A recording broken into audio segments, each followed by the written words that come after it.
Hi. This week's first chapter Friday is Abuela, Don't Forget Me by Rex Ogle. Abuela is the word for grandmother in Spanish. And Rex Ogle is the author of a bunch of other books that you might have read before. We have some in our library. One of them is Free Lunch. He has a couple of graphic novels as well. And this is a memoir, so it is a book that is written by Rex Ogle about a specific period in his life. So if you read Free Lunch, you will know that Rex Ogle is somebody who had a pretty difficult childhood. He grew up in poverty. He grew up with an abusive an abusive family, and his grandmother, his abuela, is the one person who was always there for him. So this book is about his grandmother actually began to get dementia, and which was very hard for him because he's super, super close to his grandmother. So this book is kind of like a tribute to his grandmother. I particularly chose this book for this week's First Chapter Friday because this month, starting on September 15th, is Hispanic Heritage Month. So it is a month when we celebrate all kinds of people with Hispanic heritage that have done really amazing things in our country. So Rex Ogle is a great example of an author who we definitely want to honor and celebrate. So I'm going to read you a little bit of Abuela, Don't Forget Me. So this book starts with a foreword. And a foreword happens in a book when the author feels like they maybe need to explain a little something to give you context to be able to understand the rest of the book. So here's the foreword. These days, when I call my abuela, the conversation goes in circles. She says, "How are you? How's work? I'm so glad you graduated from college. Education is so important. How are you? How's work? I'm so glad you graduated from college. Education is so important. How are you? How's work? I'm so glad you graduated from college." When I try to break the loop or introduce a new topic, it doesn't go well. Abuela becomes confused. "Excuse me? Sir? What time is it? I have to go." My abuela is having a hard time remembering things because she, the most important person in my life, is living with dementia. My abuela is the woman who encouraged me to read and write at an early age, who brought groceries when my mom was unemployed and we were living on food stamps. She's the woman who offered her home to me when the violence at my mom's became too much. Abuela is the woman who got me off the streets after my father kicked me out for being gay. She told me if I wanted to be a novelist, then I should pursue it, that if I worked hard, I could accomplish anything. By every definition of the word, my grandmother is an angel. My own personal fairy godmother. Abuela is the only parent I've ever known who showed me truly unconditional love, kindness, and support. And now she's forgetting me. Most days she knows who I am, but sometimes she struggles. She forgets that I left my job to write full time. She forgets that I have two brothers. She forgets that I'm married, that she was at my wedding in the front row in the first seat. And sometimes she gets a little confused about who I am. Though she seems unfazed, her lack of recall is devastating for me. But I don't let her know that. I answer each and every question as if she were asking it for the first time. I talk slowly and with a buoyed heart that I might bring some joy into her day. I try to show her the same love and compassion she showed me through all those years of my innocent childhood, my depressed and angry teenage years, and my anxiety-riddled college years. I can be strong for her because she was always strong for me. Though when I get off the phone or leave her house, I cry long and hard, feeling like a forgotten child. So I write. I sit down, write a few lines about my abuela, and revel in it, cherishing a recollection captured on a single page, losing myself in the echoes of the past. Reading them again, it's like wrapping myself in an electric blanket, like the one abuela put on my bed.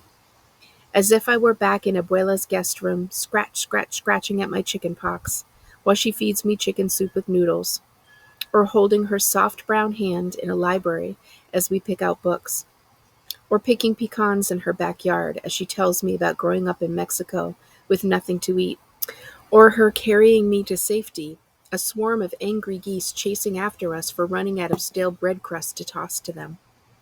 Most of the poems I share with her. A few have left her confused about what it is she's reading.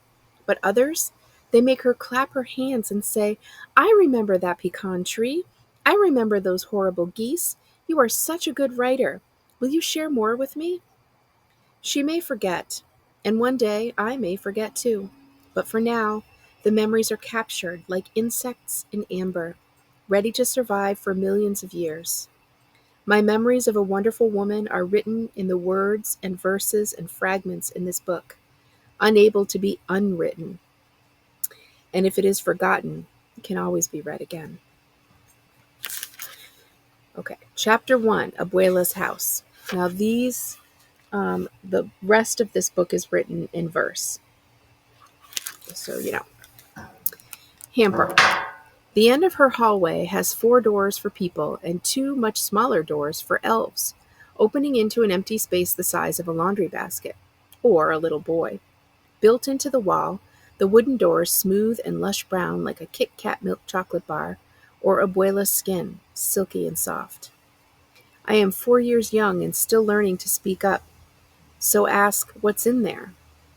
Abuela, her lips curled at the corners, proud that I am hungry to know, answers, "For ropa sucia, dirty laundry, a hamper." I laugh, rolling the new word in my mouth like a gumball. Hamper? Hamper. Hamper? It feels the same on my tongue as hamburger, so I squeal, "Hamburger!" At times, when no one sees me, all eyes on my mom, shouting, ranting, screaming again, accusing others of this and that, I run away, scamper to the hamper like a mouse, opening the bottom door, climbing inside into the darkness, slowing my breathing, inhaling drywall and fabric softener, hiding, waiting for someone to remember and seek me. My giggles cannot be stopped. They rush out like ants from a kicked mound, but more joyous, like birds racing toward the sun. Even if I bite my fingers to stop them, the silly escapes, refusing to be held back until the top door of the hamper lifts. Abuela's face appears, warm, haloed by the hall light, a heavenly angel to scare away the shadows, asking, "Hola, hamper, have you seen mi nieto, my grandson?" This makes me laugh so hard. I tumble out onto her brown feet, sheathed in pastel blue cotton slippers, as I squeal like a delighted piglet, "Estoy aquí. I'm your grandson." Te amo siempre. When Abuela sees me, she tells me, te amo siempre. What's that mean? It means, I love you forever. So I try to say it. Te amo siempre? I slap my own face. I did it wrong. I'm so dumb. Do not hit yourself. You were very close. Try again. Then she repeats, slower, for me. Te llamo. Te llamo. Te llamo siempre. Te llamo siempre. What's it mean again? I love you, and I will love you forever. And I will, she says, forever. And she will, no matter how many times I mess up. Ear, kiss, pop. My mom refuses to live in the same town as her mom. But when we visit Abilene, or Abuela visits us, the first thing my grandmother does is embrace me, her cheeks soft with powder, a silk kerchief tied round her neck, and pulls my ear to her lips, whispering, "Ti eres mi futuro," then mwah, sucking the air out with a kiss, making my ear hole pop. I push her away, squealing, giggling.